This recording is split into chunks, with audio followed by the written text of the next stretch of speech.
Now that we've talked about your goals for your land, what a conservation easement is, and some of the tax benefits that might go along with it, let's take a look at the process.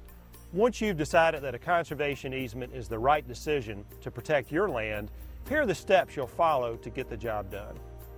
These are the typical steps involved in donating a conservation easement to a land trust. In Virginia, most conservation easements are donated to the Virginia Outdoors Foundation. However, an easement can also be donated to the Western Virginia Land Trust or another qualifying conservation organization. A landowner can change his or her mind about the easement at any time until the easement deed is signed and recorded at the courthouse. A conservation easement is a permanent deeded restriction, but up until the point that the easement is recorded at the courthouse, a landowner can stop the process or delay the process. It is important, though, to understand that if you delay it more than 2 years, you'll probably have to restart the process to some extent with the easement holder. From start to finish, a conservation easement often takes between 2 months is a big rush, and probably more realistically closer to a year. And it's not something that a family should rush into. A conservation easement being a permanent restriction on the property is something that should be moved toward with a lot of thought and with patience through the process. We went to 2 or 3 or 4 different years to courses that were pertaining to that at various places. Went to quite a few and were encouraged to do it, but then we just couldn't make up our mind yet. Just took a while. From what I gather, George Kegley and others debated on it for a good while and considered a lot of things before they went into it. And I think that's the thing that makes us so pleased. We didn't go into it blind. It used to be that properties in 50 to 75 acres in size were sufficient to meet the open space requirements of the Western Virginia Land Trust or the Virginia Outdoors Foundation. But because of the interest in conservation easements, we're really having to restrict lands to those of over 100 acres to be involved in a conservation easement. While these steps show the typical procedure, there are some situations where the order of these steps varies. Step 1. Consideration of an easement. The landowner and land trust discuss general easement guidelines and questions particular to the landowner's parcel and situation and possibilities. The landowner consults with family and/or legal and tax advisors. If you don't have an attorney who is familiar with conservation easements, the land trust can recommend several to you. We strongly encourage landowners to seek professional assistance in the process of determining whether a conservation easement is right for them. These are important financial decisions. These are forever decisions, and like selling the land, which is a forever decision, we encourage people to make their choices with full knowledge, and professionals, whether they be attorneys or estate planners or tax professionals, certainly should be consulted by a landowner before they move forward with an easement. We have 3 children and at the present time 2 grandchildren. And we sat down, and because they're going to be involved, in a few years when we pass on, they'll be here and it'll be theirs. And so we did involve them so that they would understand exactly what was involved, that it was permanent, and it would affect their rights when we passed on and they inherited the farm. Step 2. Site visit. Land trust staff and the landowner meet and view the property. Staff analyzes the land's features and resources and works with an owner on easement terms that will meet the landowner's goals, protect the resources, and meet the land trust's conservation standards.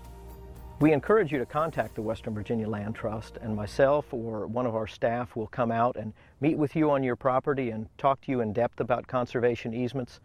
It's a big step to do a conservation easement, and we want to be there to help you get fully educated so that this decision is made in the best interest of you and your family.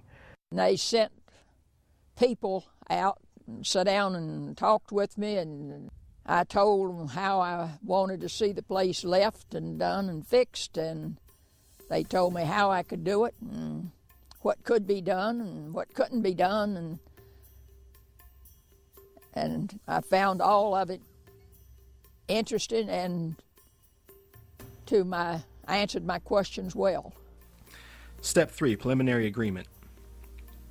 After consulting with advisors, Landowner reaches a preliminary agreement with the land trust on the proposed terms of the easement. Then the landowner's attorney and the land trust staff develop a draft easement for the landowner's review and subsequent land trust board review. Step 4. Requirement for title opinion and letter of intent. The landowner provides a preliminary title opinion that shows he or she has clear title to the land. In addition, the landowner submits a letter to the land trust stating a desire to donate the conservation easement. Step 5. Staff research.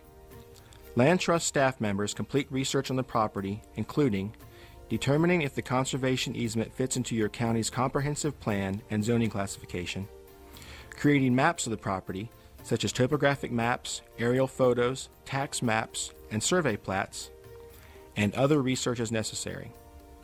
Step 6. Board approval. Each easement proposal must be approved by the Land Trust's volunteer board of directors. The board may accept the proposed easement, accept it with changes, or reject it. Following the meeting, Land Trust staff will inform the landowner of the board's action. If the board requires changes to the proposed terms of the easement, the landowner must consider and agree to the changes in order to proceed. Board approval does not obligate the landowner to complete the easement. If a landowner is working with the Virginia Outdoors Foundation, he or she has 2 years from the approval of the easement by their board to finalize and record the easement. However, if the landowner proposes a change in any terms of the easement that would result in a less restrictive easement than what was previously approved, the easement will need to be reapproved by the board. Now that you have an approved draft easement, landowners who wish to receive a federal tax deduction or state land preservation tax credits can hire an appraiser to determine the value of their easement donation. The appraiser will use your approved draft easement to see what rights you're giving up on the property and provide you with a detailed appraisal report that you will need when you apply for your tax credits or file your taxes. Step 7. Follow-up visit. Land Trust staff make a return visit for documentation of the property, photographing key features and natural and open space resources, as well as all structures in any areas of particular mention in the draft easement. Step 8. Baseline documentation report. Land Trust staff summarize the condition of your property in a document called a baseline documentation report. The report may include a summary sheet, a topographic map showing the boundary of the property, aerial photos, county tax maps, available survey plats, and photographs keyed to a map. The landowner reviews the information, then signs and returns an acknowledgement attesting to its accuracy. Step 9. Finalizing the easement draft. The landowner's attorney produces the final signature-ready deed. The landowner then signs the easement, sends it to the lender, if any, for signing, and finally delivers it to the land trust for signing.